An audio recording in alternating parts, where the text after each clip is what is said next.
So step one is obsess, get totally focused, unleash your desire, that gives the energy. Step two is not waiting. It's massive action, keep changing your approach until you find effective execution.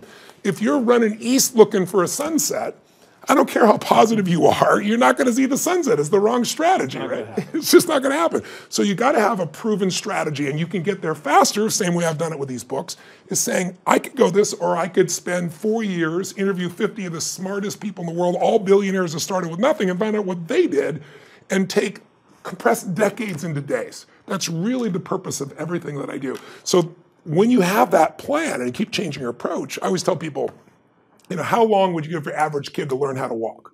Before you turned to the kid and said, dude, it's never gonna happen, you're not a walker, just give it up. Right? People go, you're crazy, my kid's gonna keep trying until. Well, that's really step two. You keep changing your approach until you find it. And then the third step to achievement really is, as simple as it may sound, if you're obsessed, you know what you want, you're taking massive action, maybe you modeled somebody, figure out the right action so you get there quicker, and you're executing, you still need a little grace.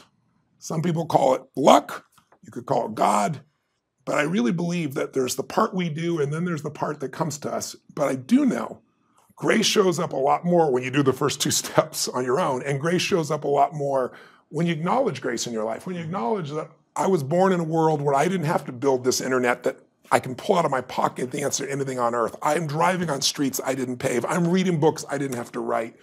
That's the gift of our lives. And I think when we experience that grace, we don't just experience more achievement, but we start to experience more fulfillment. And grace not only affects your ability to get there, but it affects what you do and how you live once you are there. It really determines the quality of your life, because unless you live in a state of gratitude, I did an interview with Sir John Templeton, who, as you know, is one of the first billionaire investors and just a brilliant man. He came from nothing, and he donated, I think it was $750, they still do it, the Templeton Fund, I think it's $750 million a year. It's bigger than the Nobel Fund that he donates. And one day I asked him, I said, what is the secret to wealth? And he looked at me, paused, this big smile, and his eyes got really bright, like they always did. And he said, Tony, it's what you teach. I said, well, I teach a lot of things, which thing? And he said, gratitude. He said, because you and I, Tony, know billionaires that are miserable, and it's because they're not grateful for what they have. And we both know people have no money, seemingly, but they're so grateful for their health, for their husband, for their wife, for their children. They're so grateful to God. They're so grateful for their life that they're rich.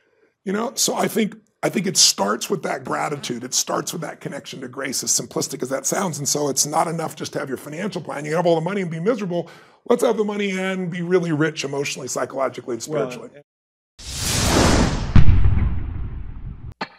Если вам понравилось это видео, ставьте лайк, делитесь этим видео с друзьями и обязательно подписывайтесь на этот канал, чтобы регулярно получать лучшие переводы Энтони Роббинса на русском языке.